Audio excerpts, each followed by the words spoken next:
Muito bem, pessoal. Boa noite. Vamos iniciar a nossa primeira webconferência da disciplina GP4. Eu quero dar as boas-vindas a todos e dizer que é uma grande alegria, um prazer enorme trabalhar com vocês e podermos juntos discutir algumas questões relativas ao Distrito Federal e juntamente às atividades, às ações estratégicas da PMDF.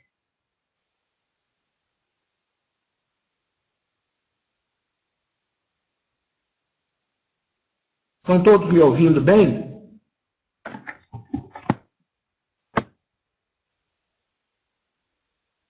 Ótimo, ótimo. Vamos começar então aqui.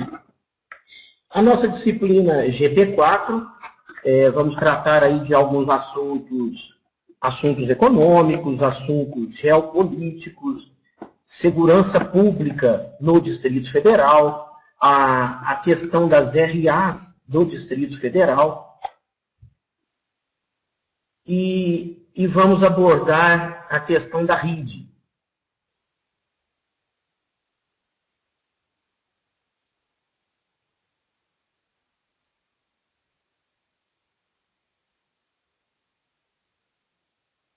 Agora acho que eu consegui ligar a câmera aqui. Todo mundo me viu aí, né? Então, essa câmera simplesmente é só para dar as boas-vindas e vocês poderem me ver um pouquinho aí, mas durante o nosso bate-papo aqui, a nossa webconferência, ela fica realmente desligada. Então, mais uma vez, sejam todos muito bem-vindos à nossa primeira webconferência da disciplina GP4.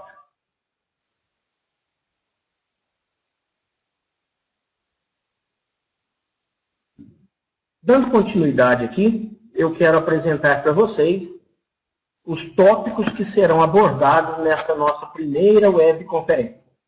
Como vocês já tiveram acesso, houve alguma alteração no cronograma das atividades, e então, nessa primeira webconferência, aí também houve alteração no cronograma das webconferências. Nessa nossa primeira webconferência, nós trataremos da unidade 1, unidade 2 e unidade 3 do nosso guia de estudo. A unidade 1, temos alguns pontos que eu quero abordar com vocês, ouvir um pouquinho vocês e a gente discutir um pouquinho isso aí. Nós vamos abordar a questão de análise conjuntural em relação à análise estrutural, que, embora pareça o mesmo significado, o mesmo tipo de pensamento, é um pouquinho diferente aí, tem alguma controvérsia. Vamos abordar aí a questão da conjuntura na segurança pública do Distrito Federal. Aí eu acredito que nós teremos um bate-papo um pouco mais interessante, que é alguma coisa mais pura da vivência de vocês. E vamos abordar um pouco a questão da conjuntura econômica brasileira. Principalmente eu trago aí para a gente discutir um pouquinho a questão da PEC 55, que é a PEC do teto de gasto do governo, né? Que, querendo ou não, pode gerar um impacto, pode gerar uma influência aí para todos nós. E não distante da conjuntura. Então, o assunto abordado na unidade 1 tratará principalmente de conjuntura, passando pela segurança pública e pela PEC 55. Já em relação à unidade 2, nós seremos um pouco mais breve na apresentação do Distrito Federal, que muito provavelmente vocês conhecem o Distrito Federal bem melhor do que eu. Mas eu preciso fazer essa apresentação do DF para que eu possa entrar na questão geopolítica do DF, que é uma parte muito interessante, até porque nós temos que levar em conta a dimensão e os integrantes do DF, todas as suas regiões administrativas, que tem aí algum aspecto geopolítico envolvido. E, dando sequência, falo um pouquinho sobre a economia do DF. Já na unidade 3, nós vamos abordar a questão da área da RID, como que se deu a criação, o porquê disso, alguma coisa sobre os municípios envolvidos na RID. Vamos falar um pouquinho da legislação, das autorizações da RID. Falaremos também da segurança pública na RID, como se dá a estrutura da segurança pública na RID, o que isso pode trazer de problemas para essa região de integração aí, onde vocês têm bastante costume, né, de acompanhar, de ver o que acontece nessa área, nessa região grande aí, que é a RID. Tudo bem, pessoal, por enquanto? Tranquilo, né? Vamos lá. Então, iniciando aqui a unidade 1, análise conjuntural. É o título que nós temos no guia de estudo, análise conjuntural. E eu já parto aqui com vocês para a gente trabalhar a questão de conjuntura juntamente com estrutura. Meus amigos, é um negócio bastante interessante. Quando se fala em análise conjuntural, nós estamos falando em analisar os acontecimentos ocorridos na política e na economia no curto prazo. Por quê? Porque estes acontecimentos geram os chamados ciclos econômicos. Ah, professor, não seria interessante analisar os acontecimentos ocorridos na sociedade? Com certeza, os acontecimentos ocorridos na sociedade são provenientes de acontecimentos ocorridos na política e na economia. Vamos acompanhar comigo o raciocínio aqui. Quando nós estamos falando que acontecimentos de curto prazo na política e na economia geram um ciclo econômico, um ciclo nós já temos logo em mente que é algo contínuo, é algo que tem um início, tem um meio, tem um fim para dar início a um novo ciclo. É a mesma coisa de ciclo financeiro, de ciclo de vida de empresa, tem início, meio e fim para dar início a um novo ciclo. E olha que bacana, meus amigos, esse desenho que eu desenvolvi aqui. É um desenho muito pobre em aspecto visual, mas ele é muito rico em aspecto conceitual. Vamos analisar com calma. Eu estou mostrando aqui uma engrenagem, essa engrenagem amarela, e uma outra engrenagem azul. Se vocês observarem com calma, a engrenagem amarela está rodando no sentido horário. Sentido horário quer dizer está causando, está gerando andamento crescente, andamento ascendente.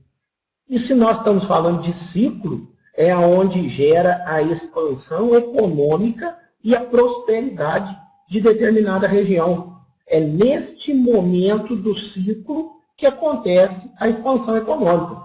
E essa expansão econômica está acontecendo na conjuntura. Observem que, por enquanto, eu não falei da estrutura. Este crescimento, essa expansão, está acontecendo no momento atual, no momento conjuntural. Logicamente que, se nós estamos falando de curto prazo, este crescimento, esta expansão, vai chegar no seu final. A hora que ela chega no final, o motor, ou seja, a engrenagem da economia, a engrenagem da política, começa a rodar ao contrário. Olha que bacana, esta engrenagem azul rodando no sentido anti-horário. É onde acontecem os períodos de recessão e de crise financeira. Está ficando claro, meus amigos, essa questão de expansão e recessão devido à conjuntura?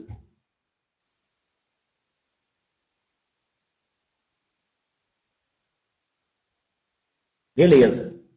Ótimo, ótimo. Vamos dar continuidade aqui. Então, o ciclo econômico cresce, logo em seguida, recessão. Por quê? Nós estamos falando de curto prazo. Agora, vamos analisar um pouco a estrutura. Analisar os acontecimentos. Sim, sim, meu amigo Bilmar.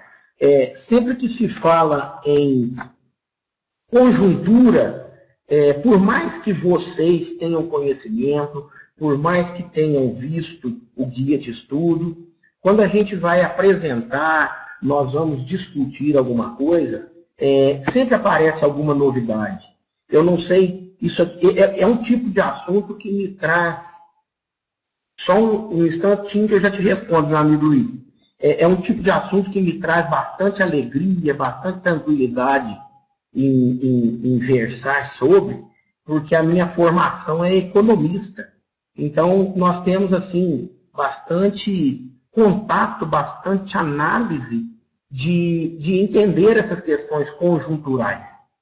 Meu amigo Luiz Antônio está comentando aqui se tem algo a ver com as bolhas financeiras e período de expansão. Com certeza, com certeza. Nós vivenciamos isso aí no Brasil há 2, 3 anos atrás, onde se criou uma bolha imobiliária. Todo mundo queria construir casa para vender, todo mundo queria comprar casa para alugar, mas isso não vai acontecer para o resto da vida. Em algum momento, esse assunto, esse ciclo tem que começar a andar ao contrário. E aí tem que vender aquelas casas que foram compradas financiadas, porque não tem dinheiro para pagar mais. É a bolha imobiliária. Na bolha financeira é a mesma coisa. Começa investindo, investindo e criando aquela especulação em cima de uma determinada empresa, que amanhã ou depois começa a entrar em recessão e crise financeira. Nosso amigo Vilmar, é a impressão que dá que o governo não conhece o ciclo. Eu acredito até que perfeitamente, Adão, é o caso da OGX. Vilmar, eu acredito que conhece e sabe onde tem que mexer para provocar expansão ou recessão. Daqui a pouco eu vou comentar sobre isso, mostrando para vocês a questão de expansão econômica e recessão econômica. Vamos voltar comigo aqui na análise estrutural. A análise estrutural mostra que analisar os acontecimentos ocorridos na política e na economia ao longo prazo, ou seja, em longo período, é 10 anos, é 20 anos, e aí nós falamos que inclui o seu sistema econômico. Sistemas econômicos nós temos simplesmente 3. O sistema agrícola, que é o setor primário, o sistema industrial, que é o setor secundário, e o sistema terciário, que é a prestação de serviço. Quando um país é predominantemente agrícola ou região, vamos trazer para a região, porque o assunto está muito amplo. Sim, sim, bem lembrado, Vilmar. Tem um filme que trata das bolhas imobiliárias de 2008, que é o filme A Grande Aposta. Se eu não me engano, é com Michael Douglas. Se eu não estou enganado. Então, quando uma região é predominantemente agrícola, ela está no setor primário da economia.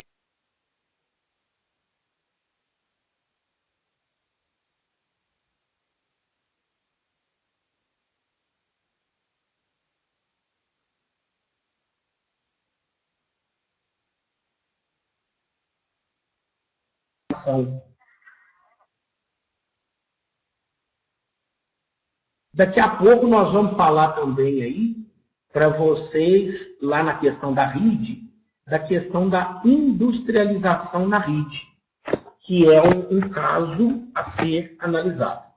Então, voltando. Uma região predominantemente agrícola. Precisa se industrializar para crescer. Ela está mexendo na estrutura, mas ela está mexendo na estrutura, tomando por base o momento atual, que seria a sua conjuntura. Então, fica muito claro que para se alterar estrutura, precisa se alterar conjuntura. É onde irão sendo criados os desenvolvimentos econômicos, as expansões industriais. Há que se analisar esta questão aqui, meus amigos. Quando se fala em crescimento ou recessão, eu estou me referindo a este ciclo econômico. Então, eu estou me referindo a estratégias conjunturais. São as estratégias daquele momento. Quando se pensa em desenvolvimento ou estagnação, eu estou me referindo a estratégias estruturais. Como o foco do nosso estudo é gestão. Gestão. O Brasil está em desenvolvimento ou estagnação? É uma colocação do nosso amigo Alessandro Cavalcante. Alessandro, primeiramente, nós temos que pensar se as estratégias conjunturais estão surtindo efeito ao longo dos últimos 10 anos, por exemplo. Está gerando crescimento e recessão, crescimento e recessão, até atingir um grau de desenvolvimento? Ou estas estratégias conjunturais poderiam ser chamadas de estratégias paliativas, que estão tampando o sol com a peneira naquele determinado momento, para, vamos dizer assim, para corrigir um problema antigo.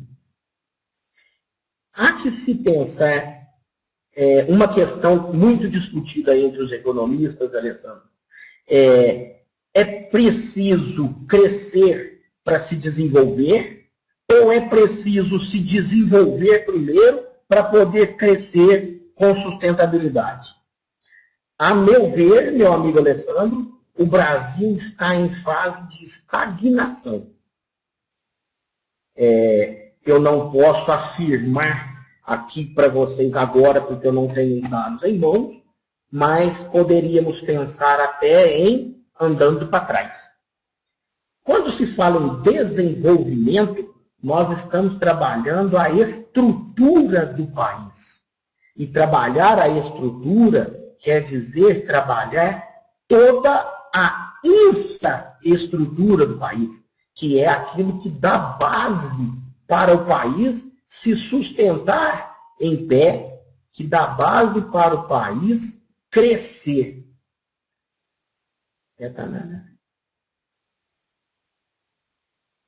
Sim, com certeza, Jean. Então, nós estamos dizendo aí que o país desenvolveu em certas áreas, apresentou um crescimento, mas em outras, vamos dizer que ele ficou parado ou então andou para trás. Perfeitamente. A análise não pode ser feita de maneira macro. Existem as análises macro que levam em conta todos os indicadores macroeconômicos.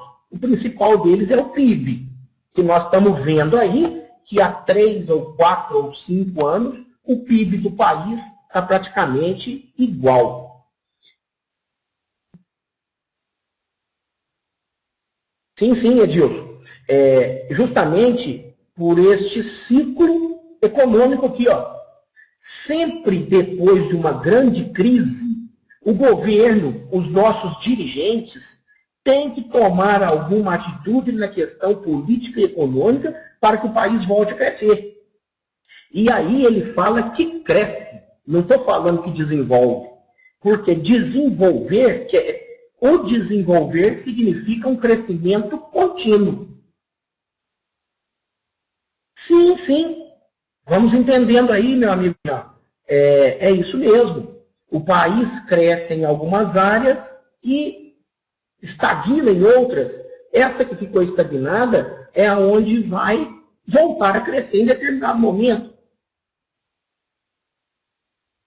Bem colocado. Quem não se adaptar a isso torna a crise maior ainda. Sim, eu não sei se vocês conhecem, certamente já ouviram falar, os chineses, se não chineses ou japoneses, os orientais de uma maneira geral, a palavra crise para eles tiram o S, é onde vira a palavra crie, ou seja, inove, tenha atitude, volte a crescer.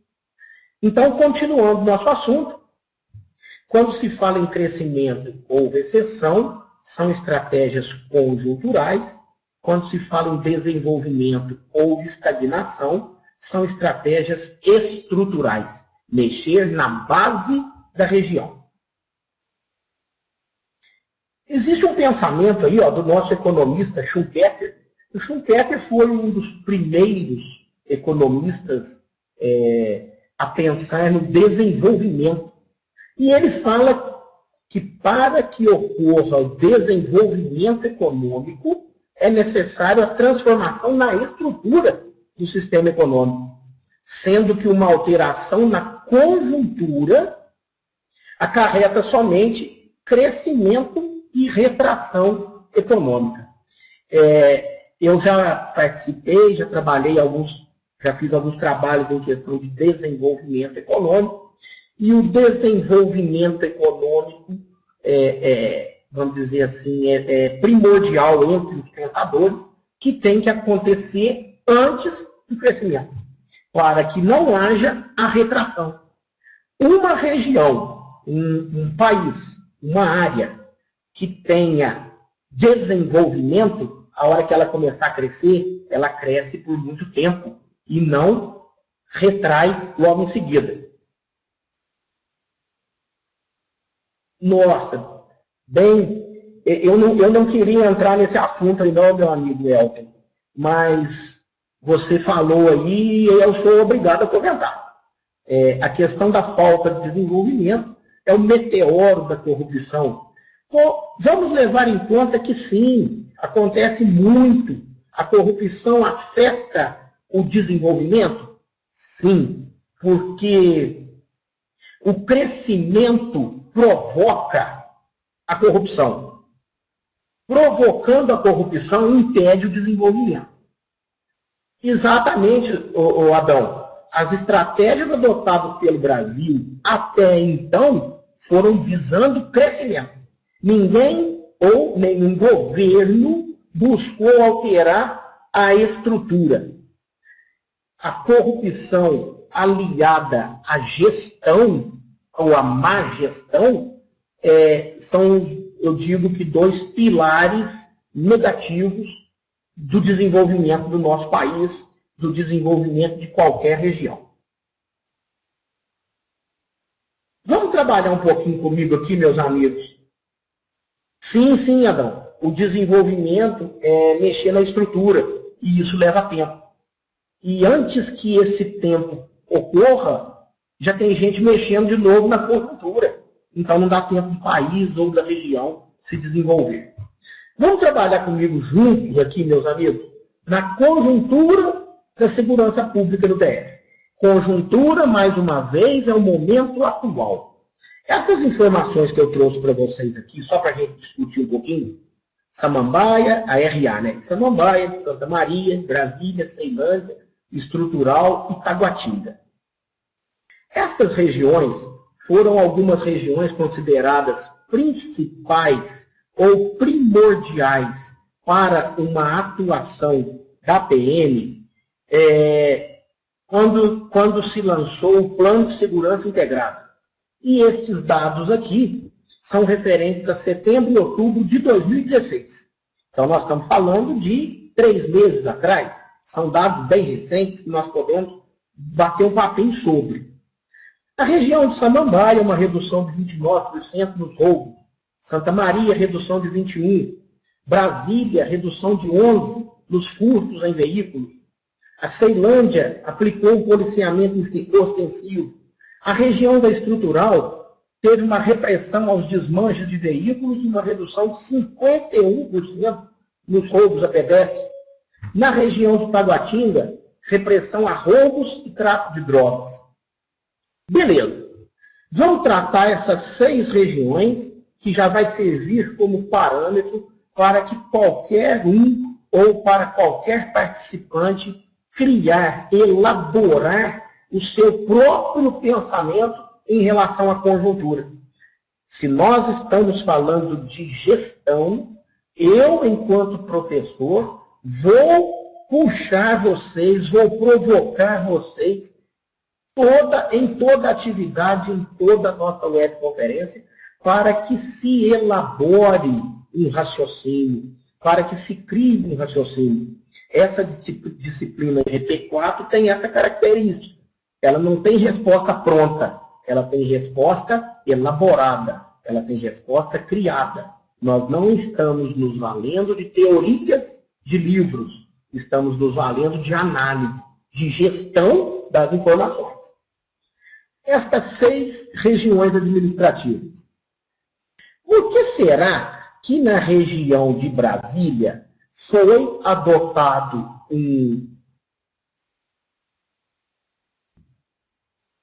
Sim, estas informações são da Secretaria de Segurança Pública, Luiz Antônio. Se não foi da Secretaria, amanhã você me manda uma mensagem que eu te passo da onde que eu tirei esse material. Mas foi da Secretaria, sim. Que eu peguei, inclusive, um link passado pela própria... Agora não me recordo, foram muitos materiais. Mas eu peguei esses dados da Secretaria, sim. A região de Brasília, por exemplo, por que foi adotado uma estratégia que tinha que ser coibido furto em veículo?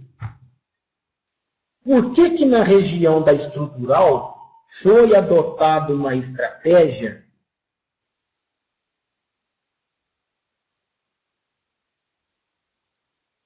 eu ler o que o nosso amigo Vilmar está falando aqui para a gente comentar.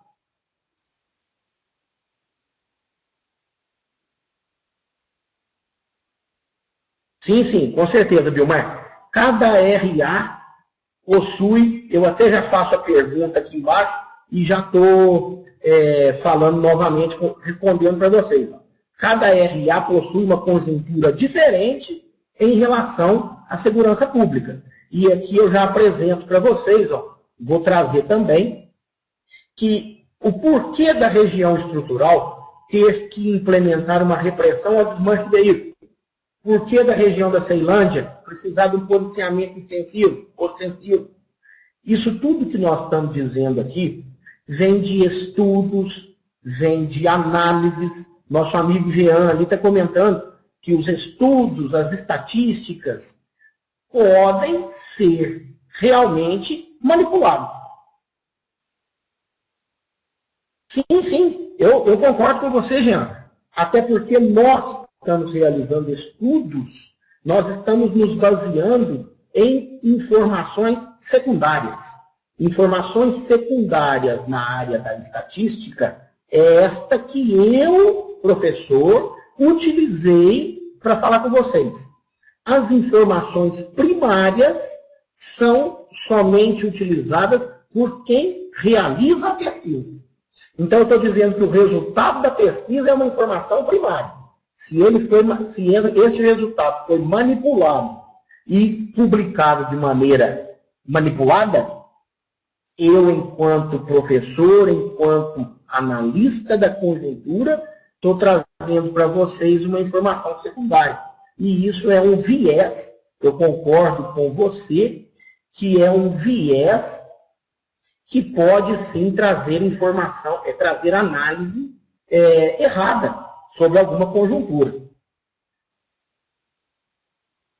Sim, muito bem colocado, Edilson. Se a PMDF possui informações mais fidedignas, com certeza deve haver informações, pode até ser mais atualizadas, mas nós caímos naquela questão de qual é a informação mais confiável. Então, quando eu falo que algumas regiões necessitam ou apresentaram necessidade de uma determinada ação, foi pelo estudo, pelo diagnóstico, através de monitoramento e estatísticas do mapa da criminalidade. Estes diagnósticos retratam a conjuntura. Eu não posso entrar com vocês na questão de informação verdadeira ou não verdadeira, igual nosso amigo Ivan está mencionando, que são favoráveis aos comandantes ou desfavoráveis. Eu não posso entrar nessa questão. Mas nós temos que traçar uma análise, um estudo, com base naquela informação que nós temos na mão. E se alguma região apresentou necessidade de determinada ação, é porque algum diagnóstico, algum monitoramento, o mapa da criminalidade mostraram que aquela região precisaria de determinada ação. Sendo assim, nosso amigo Humberto menciona que a sensação é que não são manipulados, é isso? É isso, Humberto? Desde eu estou entendendo? Exatamente. O nosso amigo Humberto menciona que, embora os dados estatísticos possam ser manipulados, a sensação é que não. Então, vamos dar continuidade. Eu não posso entrar no mérito da confiança da informação, meus amigos. O mapa da criminalidade mostrou, por exemplo, que em Taguatinga estava tendo muito roubo a pedestre e tráfico de droga. Ou seja, a conjuntura da segurança pública em Taguatinga necessitava de uma repressão àqueles tipos de crime. Então, é feita alguma ação estratégica para reprimir aquele momento. Nós temos que mencionar o seguinte: o aumento da criminalidade e a aquisição de armas ilegais tem um reflexo estrutural, sendo decorrente de longo período de tempo passado. Beleza? Muito obrigado, meus amigos que estão comentando junto comigo aí. O que eu digo aqui? Eu já comecei a dar uma olhada nas atividades de vocês, principalmente na questão de conjuntura e tudo mais, e eu vejo que muitos de vocês já mencionam alguma coisa nesse sentido. Muito do que acontece na conjuntura hoje é fruto do passado, ou seja, é fruto da estrutura. Concordo plenamente e tenho que afirmar: se Brasília, ou melhor, Distrito Federal, apreendeu 1.543 armas de fogo em 2015, é a informação que eu consegui. Isso não Estas armas de fogo não aconteceram de entrar ou de chegar na população ou na região, na rua, de um mês para o outro, de um ano para o outro. Até porque se apreendeu 1.543 é porque tem muito mais na rua. Então isso é fruto estrutural. Alguma falha, algum viés na estrutura da segurança pública em tempos atrás, não estou falando que isso é novo, a fronteira, nosso amigo Alessandro mencionou, a fronteira. É mais fácil proibir a entrada de armas na fronteira ou colocar um batalhão de policiais militares na rua para combater e para reprimir o porte de arma. Então, quer dizer, a nossa conjuntura sempre traz um retrato da estrutura.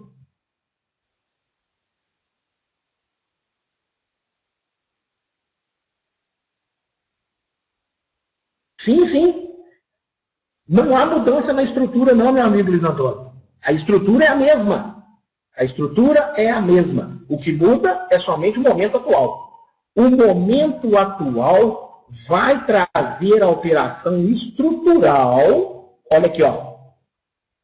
Alterações conjunturais geram alterações estruturais caso não sejam trabalhadas estrategicamente.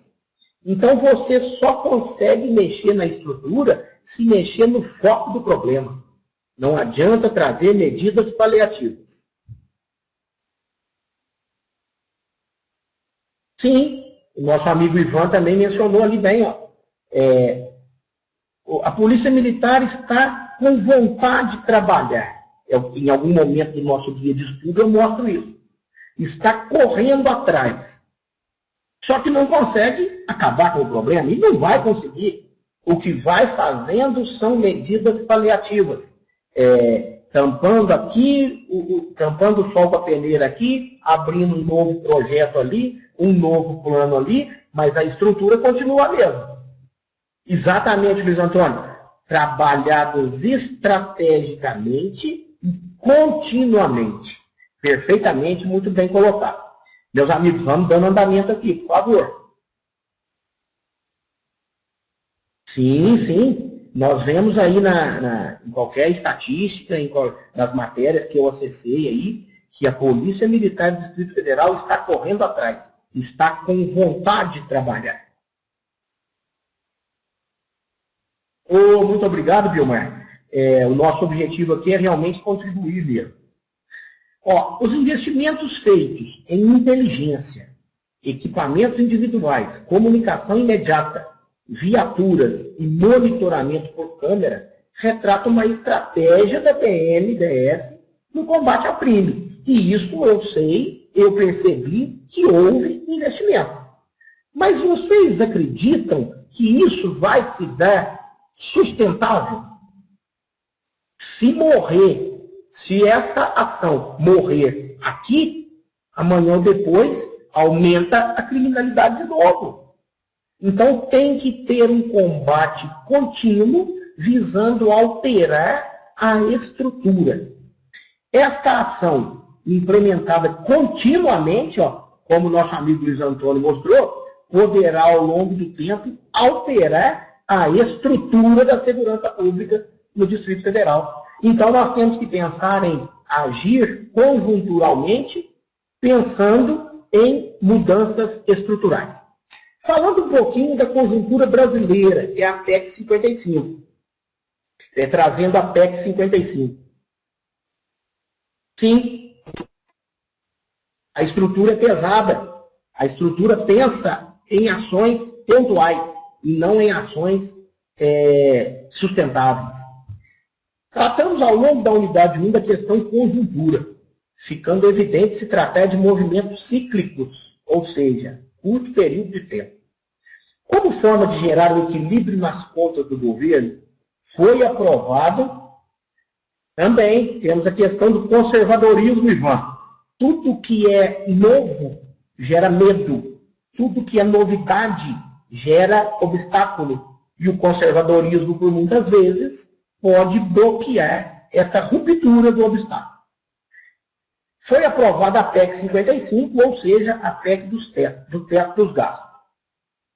Será, meus amigos, que há a necessidade de se congelar por 20 anos os gastos públicos para um problema pontual? Nós estamos falando que é uma crise econômica que ter o seu momento de crescimento e depois ela vai voltando, gerando a crise. Toda a economia passa por isso. Existe alguma alternativa para equilibrar as contas do governo? Eu trago para vocês aqui, não vamos poder discutir uma a uma, porque ainda temos muito conteúdo. Só algumas alternativas que não caberia somente bloquear ou limitar gastos. Com certeza, Ivan, economista que sou, digo que jamais podemos gastar mais do que arrecadamos. Será que, se o Brasil cobrar impostos sobre grandes fortunas, como já está previsto na Constituição, renderia 100 bilhões de reais ao ano? O Brasil não faz isso. Combate à sonegação fiscal, que se estima deixar de arrecadar R$500 bilhão por ano. Cobrar os maiores devedores da dívida ativa da União, onde apenas os 500 primeiros da lista devem 392 bilhões. Taxar os lucros, pois o Brasil é um dos únicos países onde os empresários do imposto de renda não pagam imposto sobre os seus dividendos. Isso eu falo de cadeira. Eu tenho também uma empresa de consultoria e realmente é isso que acontece. No final do ano, lança os dividendos como sendo participação nos lucros, distribuição dos lucros, cai na minha pessoa física, isento de imposto de renda. Diminuir a taxa básica de juros. O Brasil possui hoje a maior taxa real de juros do mundo. E isso custa 208 bilhões só em 2015. Sim. Se começar a cobrar imposto sobre grande fortuna, pode acontecer essa evasão de divisas aí. Mas e se todos os países cobrarem? Como faz? Então já começa a ter alguma, vamos dizer, alguma tranca na evasão do dinheiro. Então, eu trago aqui somente 5 pontos que essa webconferência é gravada, vocês têm acesso ao material aí. Depois pensem um pouquinho sobre isso para refinar um pouco mais a nossa análise conjuntural. Em relação... Sim, meu amigo Edilson, isso aí é um fato discutido e muito abordado em qualquer aula, em qualquer curso que nós trabalhamos. Mas, infelizmente, é um processo, é um problema que foge aí da nossa força de corrigir. E o que está acontecendo é que nós estamos pagando. A unidade 2, vamos trabalhar um pouquinho sobre a geopolítica e a economia regional. Vou passar um pouquinho mais rápido essa primeira fase aqui, que é de conhecimento de todos. Somente a apresentação do Distrito Federal, todos vocês conhecem melhor do que eu. É localizado na região centro-oeste e é a menor unidade federativa brasileira. Não tem municípios e sim RAs, as regiões administrativas. Cada RA é administrada por um gestor designado pelo governador. Possui natureza híbrida, ou seja, ele acumula competências de Estado e de municípios. É composto por 31 RAs, todas administradas pelo governo do Distrito Federal, e Brasília é a capital do Distrito Federal. Perfeito. Uma área, um mapa das RAs, somente para apresentação e situalização. A região de Brasília está aqui, beleza. Um gráfico da população das RAs, já que nós estamos somente apresentando, eu circulei aqui a Ceilândia, e somente, eu não sei se era do conhecimento de todos, o nome Ceilândia se deu porque ela é composta pela população que vivia em favelas. Na época foram 9 unidades, 9 invasões, como eram chamadas, e foi definida uma comissão de erradicação das invasões para tomar conta dessas invasões. E a comissão da erradicação das invasões transferiram os moradores de 9 invasões para esta região e deu-se o nome Ceilândia. Hoje, a Ceilândia é responsável por 18,8% de toda a população do Distrito Federal. Não sei se a questão do nome era de conhecimento de vocês. Para que eu estou falando um pouco sobre o DF, sobre a região, as regiões administrativas, a magnitude das regiões? Porque eu tenho que falar um pouquinho sobre a geopolítica. Geopolítica nada mais é do que o estudo do Estado como um organismo geográfico, ou seja, uma região, é um local, ou o estudo das relações de poder entre os Estados, as suas políticas e as leis da natureza. Para fins didáticos aqui da nossa webconferência, o Estado refere-se a uma região. E aí eu pergunto para vocês, eu falo com vocês. Geopolítica, no caso do DF, é a relação de poder entre as regiões, ou seja, entre as RAs. E eu já vi também, alguns mencionaram isso na atividade, e eu perguntei alguma coisa nesse sentido. Para vocês também pensarem, meus amigos, existe disputa de poder entre as RAs? As RAs possuem os mesmos serviços públicos? Com certeza não. Possuem, beleza, Alessandro? Não possuem. Os que possuem têm a mesma qualidade? Será que se existe disputa de poder é devido à diferença dos serviços públicos que a RA possui? Ou gestão, não sei, não posso pensar em um fato pontual. As situações de dependência entre as RAs gera alguma vaidade na questão de força e poder? O amigo Adão está comentando que o racionamento de água atinge muito mais fortemente a Ceilândia. Por que será? Será que existe algum fato que justifique isso? E aí, será que existe a dependência de uma para a outra? De uma para com a outra? Existe a disputa de poder? Será que gera alguma vaidade? Então, isso é trabalhar a geopolítica, é entender como se dá o relacionamento entre as regiões. Falando um pouquinho da economia do DF. Possui o maior PIB per capita do país. Pessoal, só chamando a atenção aqui, PIB per capita não quer dizer renda per capita, viu? PIB per capita quer dizer a soma de tudo que foi produzido ou todos os serviços prestados no DF, dividido pela população do DF. Isso é PIB per capita. Renda per capita é toda a renda que girou no DF, dividido pela população do DF. Não vamos misturar os dois pensamentos, não. Os setores de serviço e comércio concentram 93% da economia. Então, aí eu já falo com vocês. Serviço e comércio. Onde é que está a indústria? Onde é que está o agropecuário? Existe? Existe. Mas a economia do DF gira em torno de serviço e comércio. Segundo o SEBRAE, o Distrito Federal conta com índices de sobrevivência de empresas, que quer dizer após os 2 primeiros anos de funcionamento, acima ou igual à média nacional. Então, é um fato muito positivo. Quer dizer o quê? Monta-se uma empresa no DF, ela tem grande chance de... Sim, Bilmar. Eu já ia comentar sobre isso. Monta-se um comércio no DF, por exemplo. Ela tem grande chance de girar mais do que 2 anos, principalmente contando com o funcionalismo público, com o governo, que vai fazer girar a sua economia, vai fazer girar o dinheiro. No DF há 27 shoppings.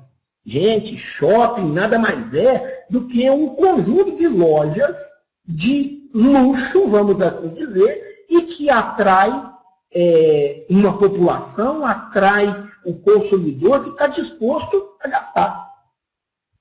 A região CIA é o maior centro de revenda de veículos da América Latina. E, então, nós vemos que a economia do DF existe aí uma estabilidade. Não, ela pode crescer em determinados momentos de acordo com a conjuntura. Pode contrair em determinados momentos de acordo com o ciclo econômico. Sim. Luiz Antônio comentou aqui que a questão da indústria. Nós vamos falar da industrialização na rede daqui a pouquinho, Luiz Antônio. E, além disso, nós temos aí que o DF conta com um fundo constitucional, que para 2017 era 13 bilhões de reais. Destes 13 bilhões, aproximadamente 60% é para investimento em segurança pública. Eu apresento aqui as áreas de investimento do Fundo Constitucional. Então, vocês depois também podem fazer uma análise aí desse quadro demonstrativo, 60% fica para a segurança pública. Vamos dando continuidade, meus amigos, que o nosso tempo está um pouquinho curto, eu tenho já outra turma logo em seguida. Por enquanto estamos indo tranquilo, está ficando claro o raciocínio, a condução da webconferência, gente? Ótimo, obrigado, obrigado. Na unidade 3, nós trabalhamos um pouco aí sobre os problemas do DF e da RID. Problema, é muito mais fácil visualizar problema do que visualizar a solução. Então, vamos pensar um pouquinho. A RID, ela já estava prevista na Constituição de 88, onde falava que os estados poderão instituir regiões, aglomerações, para integrar a organização, planejamento e a execução de funções públicas de interesse em comum. Eu trago para vocês aqui a lei de criação da RID, que é a Lei 94 de 88, e que define como serviços públicos, lá em 98, meus amigos, muita atenção quanto a isso, os serviços públicos comuns eram infraestrutura e geração de emprego. A RID engloba o DF, 3 municípios de Minas e 19 municípios de Goiás. Isso aqui não é novidade para vocês. A área da RID também não é novidade para vocês. É uma área bastante extensa e que requer, vamos pensar em uma administração muito eficiente, dado os problemas que podem surgir.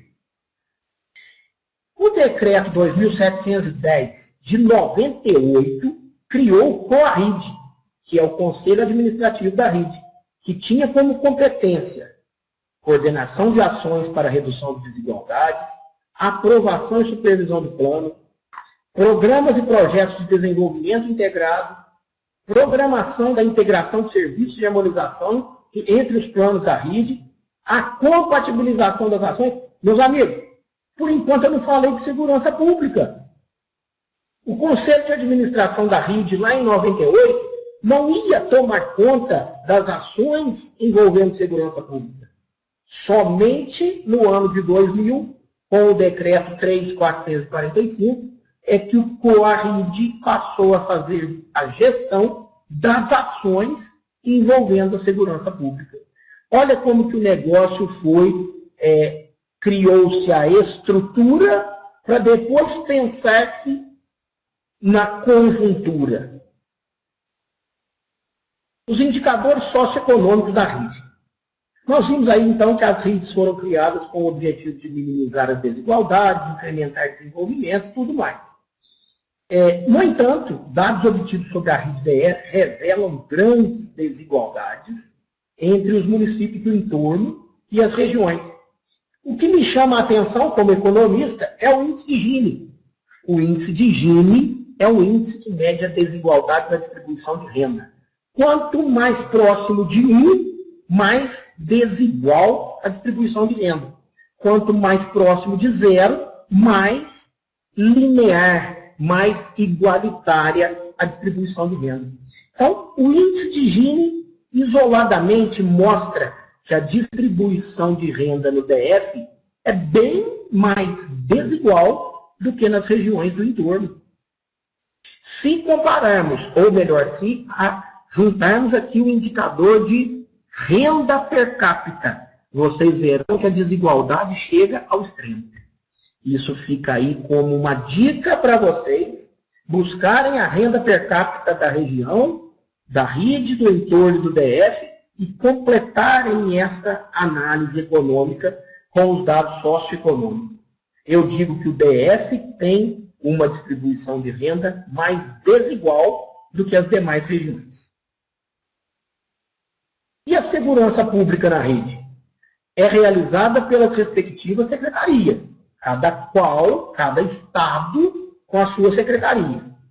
Minas Gerais é o estado que apresenta maior participação percentuais nas despesas com segurança pública em relação ao total de despesas do estado, seguida por Goiás e, por fim, DF. Só que, se você observar qual a região que tem investido mais, o DF está em primeiro. Então, eu estou falando que Minas Gerais investe um maior percentual em relação ao total das suas despesas. Já o DF, o crescimento dos investimentos da segurança pública está maior do que nos outros estados. Daí uma preocupação do DF, da RIDE, com a segurança pública, investindo cada vez mais. A estrutura da segurança pública, segundo dados do IBGE, não é completa em nenhum membro da RIDE.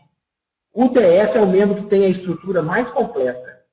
Essa tabela mostra as regiões componentes, os municípios que compõem a RIDE e os órgãos da segurança pública em cada município. Nós vemos que não é completa em nenhuma e o DF é o que tem a segurança pública mais, digamos assim, estruturada em termos de órgãos da segurança pública. Sim, Edilson. Isso aí é levado em conta. A maior parte da despesa é relacionada com o pagamento pessoal. Com certeza. Isso aí, na hora que você olhar lá o fundo constitucional, os valores destinados à despesa com pessoal são muito maiores. Pessoal, eu trago aqui alguns problemas, 4 probleminhas para vocês refletirem aí, e podem me mandar mensagens, podem me mandar correios aqui pelo ambiente que nós vamos trabalhando. Os municípios do entorno mantêm algum tipo de dependência do Distrito Federal, sendo necessária uma descentralização das atividades? É um problema. Se ocorre, é um problema. A industrialização do DF aumentaria a arrecadação e reduziria o desemprego. Será que sim? Se sim, geraria algum problema também relacionado à segurança pública? Existe a necessidade de se investir em política de transportes entre os municípios da RIDE? Carência de política habitacional como forma de reduzir as ocupações irregulares é um outro problema da RIDE? Então, isso aí são tópicos para reflexão dos senhores e eu coloco-me à disposição de todos para responder as mensagens aos correios dentro do ambiente virtual. Eu agradeço a participação de todos nesta nossa primeira webconferência e desejo uma boa noite. Foi tudo tranquilo, meus amigos? A explicação, a maneira como eu abordei, ficou beleza?